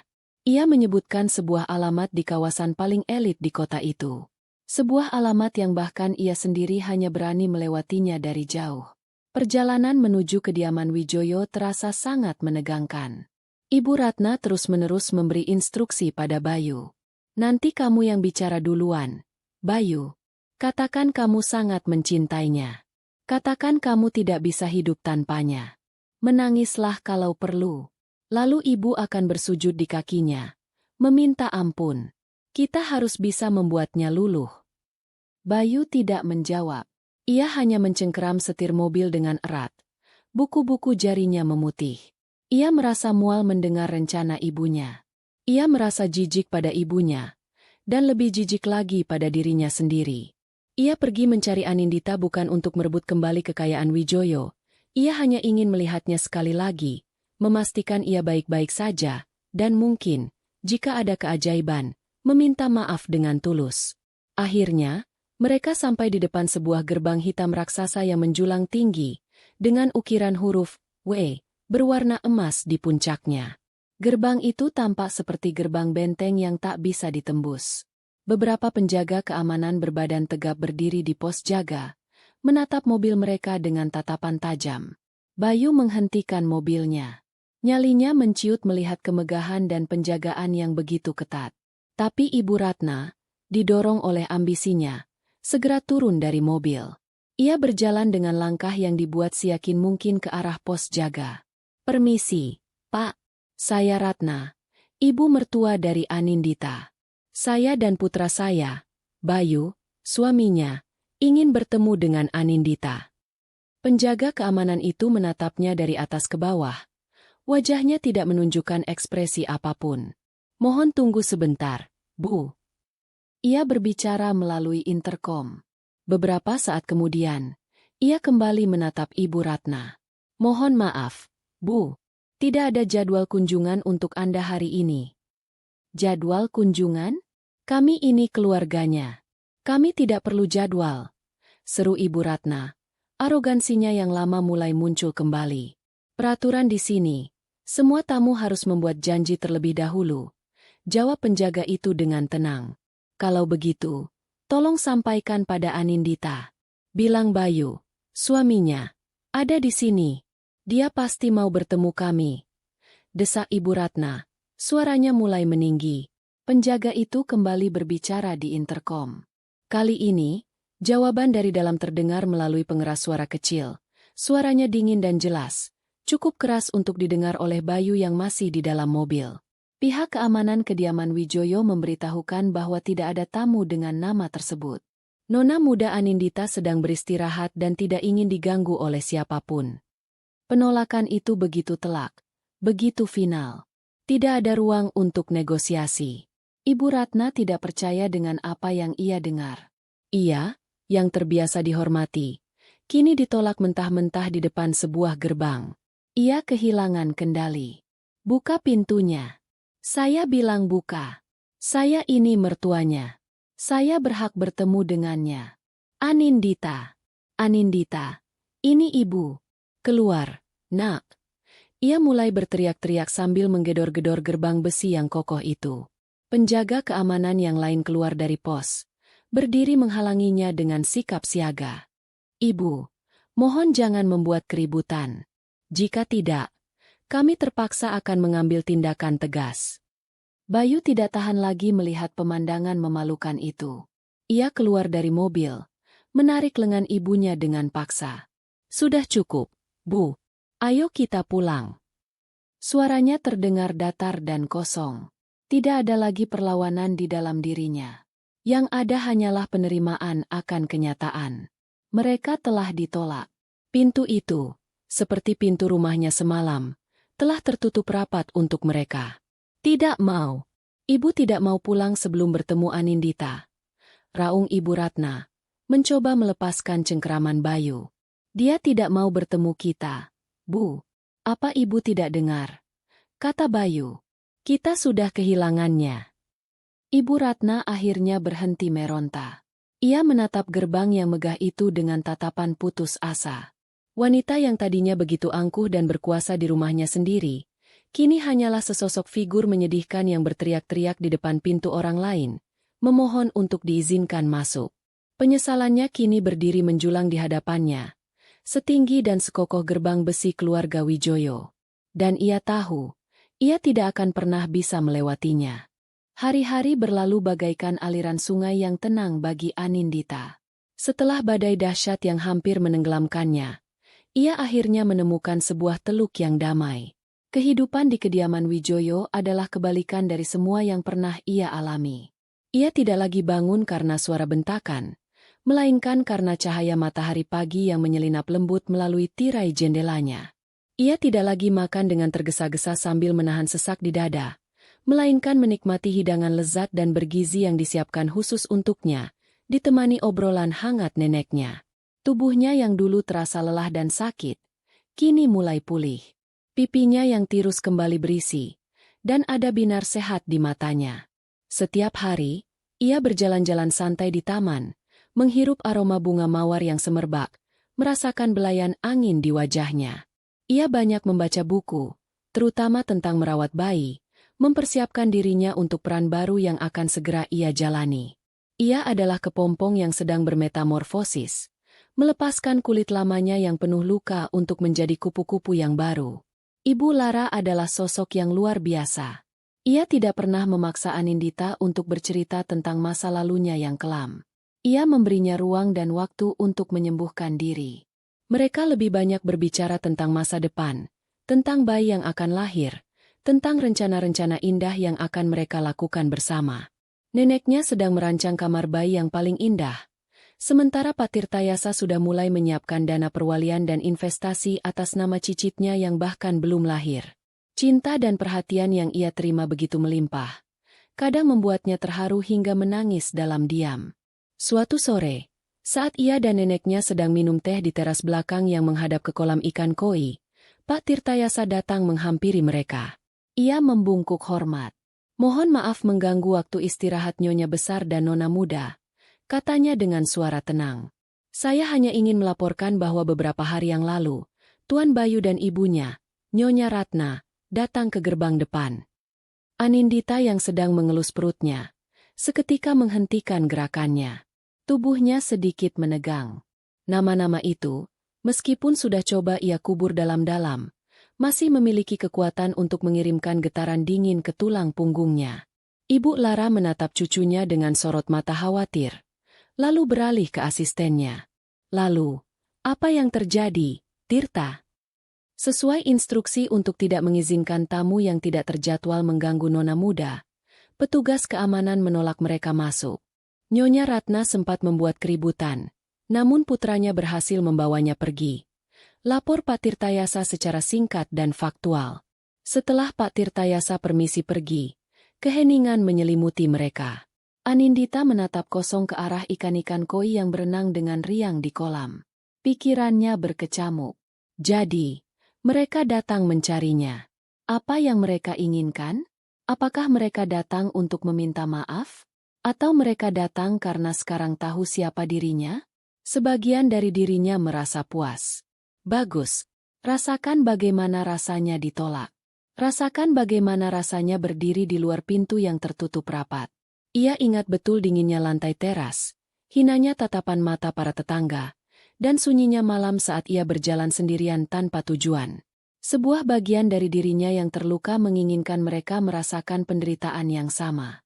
Ia ingin mereka menyesal, bukan hanya karena kehilangan koneksi dengan keluarga Wijoyo, tapi menyesal atas setiap air mata yang membuatnya jatuh. Namun, ada bagian lain dari dirinya yang merasakan hal yang berbeda. Saat mendengar nama Bayu, hatinya masih sedikit berdesir.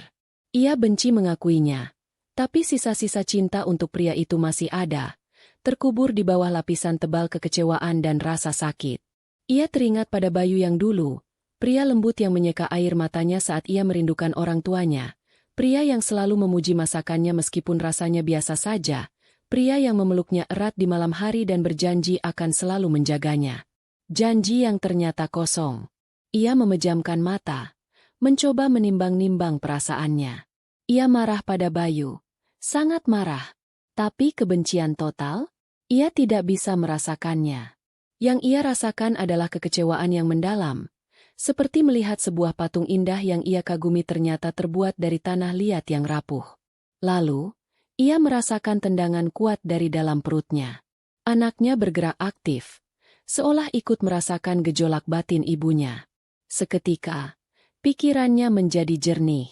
Ini bukan lagi hanya tentang dirinya dan Bayu. Ini tentang anaknya. Bayi ini, darah dagingnya, juga darah daging Bayu. Apakah anaknya berhak mengenal ayahnya? Apakah ia tega memisahkan seorang anak dari ayahnya? Seperti neneknya dulu yang terpisah dari ibunya karena ego orang tua? Tapi di sisi lain, apakah ia ingin anaknya memiliki ayah yang lemah dan tidak bisa melindunginya? Apakah ia ingin anaknya berada di dekat seorang nenek yang mulutnya setajam silet dan hatinya sedingin es? Ia tidak mau anaknya merasakan sejumput pun rasa sakit yang pernah ia rasakan. Ini adalah pilihan yang sangat sulit. Sebuah pilihan yang hanya bisa dibuat oleh seorang ibu. Apa yang sedang kamu pikirkan, sayang? Suara lembut Ibu Lara membuyarkan lamunannya. Anindita menatap neneknya. Aku bingung, Nek. Sebagian diriku ingin mereka merasakan sakit yang kurasakan. Tapi sebagian lagi, entahlah. Bayu adalah ayah dari anak ini. Ibu Lara tersenyum penuh kearifan. Ia meraih tangan cucunya. Dulu, nenek juga pernah berada di posisimu, meskipun dalam situasi yang berbeda. Nenek membiarkan amarah dan gengsi menguasai hati nenek. Nenek pikir, dengan bersikap keras pada ibumu, nenek sedang melindunginya. Nyatanya, nenek hanya mendorongnya semakin jauh. Nenek kehilangan putri nenek karena keegoisan nenek sendiri. Nenek butuh puluhan tahun untuk bisa memaafkan diri nenek sendiri. Ia menatap Anindita lekat-lekat. Nenek tidak akan memberitahumu apa yang harus kamu lakukan. Itu adalah keputusanmu sepenuhnya. Jangan biarkan amarah meracuni hatimu seperti nenek dulu, sayang. Tapi jangan juga biarkan kebaikan hatimu membuatmu buta dan mudah dimanfaatkan lagi. Apapun keputusanmu, lanjutnya dengan tegas. Meskipun kamu memutuskan untuk tidak pernah mau melihat wajah mereka lagi seumur hidupmu, atau kamu memutuskan untuk memberi mereka kesempatan kedua, kami, keluarga Wijoyo, akan berdiri di belakangmu. Kami akan mendukungmu tanpa syarat. Kekuatan itu ada di tanganmu sekarang. Gunakan dengan bijak. Kata-kata neneknya terasa seperti angin sejuk yang menenangkan hatinya yang gelisah. Ia benar. Kekuatan itu ada di tangannya. Ia bukan lagi Anindita yang lemah dan penurut. Ia tidak perlu takut lagi. Ia bisa menentukan jalan hidupnya sendiri. Ia merenung selama beberapa hari berikutnya. Ia menimbang semua kemungkinan. Jika ia menutup pintu selamanya, mungkin ia akan merasa aman, tapi mungkin juga akan ada lubang kekosongan di hati anaknya kelak. Jika ia membuka pintu, ada risiko ia akan terluka lagi, tapi ada juga kemungkinan penebusan dan keutuhan sebuah keluarga, meskipun dalam bentuk yang berbeda. Akhirnya, ia sampai pada sebuah keputusan. Keputusan yang tidak lahir dari kelemahan atau rasa kasihan, melainkan dari kekuatan dan kedewasaan barunya sebagai seorang calon ibu. Ia ingin memberikan kesempatan, bukan untuk mereka, tapi untuk dirinya sendiri mendapatkan penutupan, dan untuk anaknya mendapatkan kejelasan. Sore itu, ia memanggil Pak Tirtayasa. Ia berdiri tegak di dekat jendela, menatap matahari yang akan terbenam. Posturnya tidak lagi membungkuk, melainkan tegap dan penuh percaya diri. Pak Tirta, katanya dengan suara yang tenang dan jelas. Iya, Nona muda. Tolong hubungi Bayu. Katakan padanya saya bersedia menemuinya. Pak Tirtayasa mengangguk. Baik, Nona muda. Kapan dan di mana? Anindita terdiam sejenak, lalu berkata dengan tegas. Besok lusa, di paviliun taman belakang. Dan sampaikan syaratnya. Saya akan menemuinya. Tapi hanya dia, sendirian. Hari pertemuan itu tiba. Anindita memilih paviliun kaca di tengah taman sebagai lokasi. Sebuah tempat yang indah, terbuka, namun tetap berada di dalam wilayah kekuasaannya. Ia ingin berada di tempat yang netral, tidak di dalam rumah yang terasa terlalu intim, tapi juga tidak di luar gerbang yang terasa seperti medan perang. Ia mengenakan gaun hamil sederhana berwarna biru langit yang membuatnya tampak cerah dan tenang. Ia tidak memakai perhiasan apapun selain bros peninggalan ibunya yang kini tersemat rapi di dadanya. Rambutnya ia biarkan tergerai, dan wajahnya hanya dipoles riasan tipis. Ia tidak ingin terlihat mengintimidasi dengan kekayaan barunya. Ia hanya ingin terlihat sebagai dirinya sendiri, Anindita, seorang wanita yang sedang menanti kelahiran anaknya. Saat ia duduk di salah satu kursi rotan di dalam paviliun, ia merasa tenang. Rasa gugup yang ia rasakan semalam sudah hilang, digantikan oleh keyakinan bahwa ia melakukan hal yang benar. Tepat pada waktu yang ditentukan, ia melihat Bayu berjalan sendirian di jalan setapak taman, diantar oleh seorang staf dari kejauhan. Penampilan Bayu sangat berbeda dari terakhir kali ia melihatnya. Pria itu tampak lebih kurus, wajahnya kuyu, dan matanya yang dulu selalu berbinar kini tampak redup, dipenuhi oleh beban penyesalan. Ia mengenakan kemeja sederhana yang sedikit kusut. Di hadapan kemegahan Taman Wijoyo, ia tampak begitu kecil dan tersesat. Bayu berhenti di ambang pintu paviliun, ragu-ragu untuk melangkah masuk. Ia menatap Anindita, wanita yang sama yang ia cintai, namun kini terasa begitu berbeda. Ada aura kekuatan dan ketenangan di sekelilingnya yang belum pernah ia lihat sebelumnya. "Masuklah, Bayu," kata Anindita lembut. Suaranya memecah keheningan. Bayu melangkah masuk dan berdiri canggung di hadapan Anindita. Ia tidak berani menatap langsung ke mata istrinya. Pandangannya tertuju pada perut Anindita yang semakin besar. "Duduklah," kata Anindita lagi. Bayu duduk di kursi di seberangnya, menjaga jarak. Selama beberapa saat, hanya ada suara gemericik air dari kolam kecil di dekat paviliun. Anindita memutuskan untuk tidak memulai dengan tuduhan atau kemarahan. Ia hanya menunggu. Ia ingin melihat apa yang akan dilakukan atau dikatakan oleh Bayu. Akhirnya, Bayu mengangkat kepalanya. Matanya berkaca-kaca. "Anak aku." Suaranya tercekat. Ia menarik napas panjang, mencoba menguasai dirinya. "Aku minta maaf," katanya dengan suara bergetar. "Tidak ada kata lain yang bisa mewakili perasaanku. Aku minta maaf atas semuanya. Maaf karena aku lemah. Maaf karena aku tidak bisa melindungimu. Maaf karena aku membiarkanmu disakiti di bawah atap rumahku sendiri. Dan yang paling utama, maaf karena aku membiarkanmu pergi malam itu." Air mata mulai menetes di pipinya. "Aku adalah suami terburuk di dunia.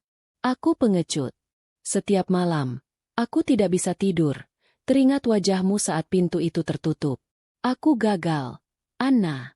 Aku gagal sebagai suami, dan aku bahkan belum mulai, tapi aku sudah merasa gagal sebagai ayah." Ia tidak menyalahkan ibunya. Ia tidak membuat alasan apapun. Ia menumpahkan semua kesalahannya, mengakui setiap kelemahannya dengan kejujuran yang menyakitkan. "Aku tidak datang ke sini untuk meminta hartamu, atau meminta untuk kembali ke kehidupanmu. Aku tidak pantas mendapatkan semua itu. Aku hanya ingin melihatmu, memastikan kamu dan bayi kita baik-baik saja. Dan jika kamu memberiku kesempatan, aku hanya ingin meminta maaf secara langsung." Anindita mendengarkan setiap kata dengan seksama. Ia bisa melihat ketulusan di mata Bayu. Ini bukanlah akting yang direncanakan oleh ibunya. Ini adalah penyesalan sejati dari seorang pria yang hancur. Hatinya yang tadinya sekeras batu, mulai sedikit melunak. Setelah Bayu selesai bicara, Anindita akhirnya angkat bicara. Suaranya tetap tenang, namun penuh ketegasan. "Aku mendengar permintaan maafmu, Bayu. Dan mungkin, suatu saat nanti, aku bisa memaafkanmu. Tapi memaafkan bukan berarti melupakan." Ia menatap Bayu lekat-lekat. "Pria yang aku nikahi, pria yang berjanji akan selalu melindungiku.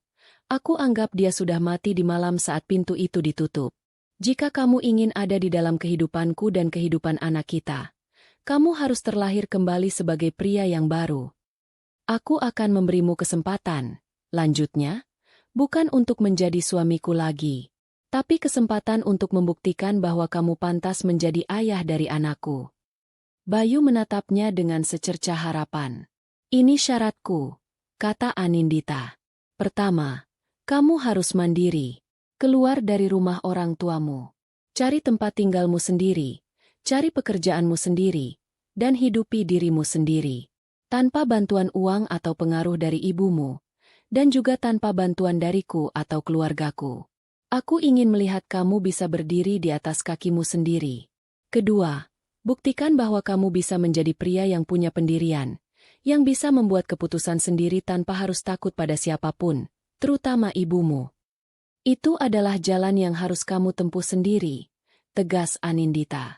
Jika kamu berhasil, jika kamu bisa menunjukkan padaku bahwa kamu telah menjadi pria yang kuat dan bertanggung jawab, maka pintu untukmu bertemu dan menjadi bagian dari hidup anak kita akan selalu terbuka. Lalu ia beralih ke topik yang lebih sulit. Dan untuk ibumu, aku tidak bisa. Luka yang ia berikan terlalu dalam. Aku tidak mau ada racun di dekat anakku. Aku tidak akan melarangnya untuk bertemu cucunya suatu saat nanti. Tapi itu hanya akan terjadi jika ia benar-benar berubah dan tulus meminta maaf atas kekejamannya, bukan karena statusku sekarang. Dan keputusan kapan dan di mana pertemuan itu terjadi, sepenuhnya ada di tanganku. Bayu mendengarkan semua syarat itu tanpa menyela. Saat Anindita selesai, ia mengangguk dengan mantap. Aku mengerti, Anna. Aku terima semua syaratmu.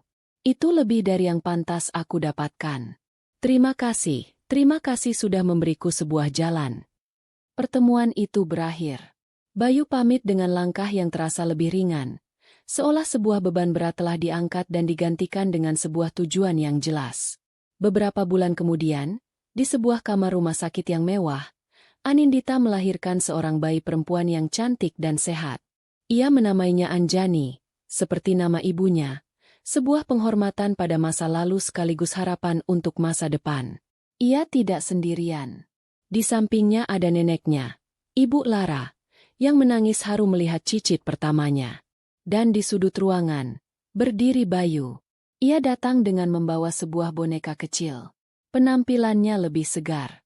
Ia memang tinggal di sebuah apartemen sederhana dan bekerja di sebuah perusahaan kecil, memulainya dari bawah. Ia mengunjungi Anindita setiap hari, membawakan buah atau sekadar menanyakan kabarnya, tidak pernah menuntut lebih. Ia sedang menempuh jalannya, membuktikan janjinya. Masa depan mereka sebagai pasangan masih menjadi sebuah halaman kosong. Tapi dasar dari sebuah hubungan yang baru, yang didasari oleh rasa hormat dan komitmen bersama untuk anak mereka, mulai terbentuk. Anindita menggendong putrinya, menatap wajah mungilnya yang damai. Ia kemudian memandang keluar jendela, ke arah matahari terbit yang melukis langit dengan warna-warna hangat. Lembaran lama hidupnya yang penuh air mata telah ia tutup rapat-rapat. Kini, di hadapannya terbentang lembaran baru yang masih putih bersih. Dan ia, bersama putrinya, siap untuk menulis sebuah cerita yang jauh lebih indah. Cerita tentang kekuatan, pengampunan, dan kebahagiaan yang ia ciptakan sendiri.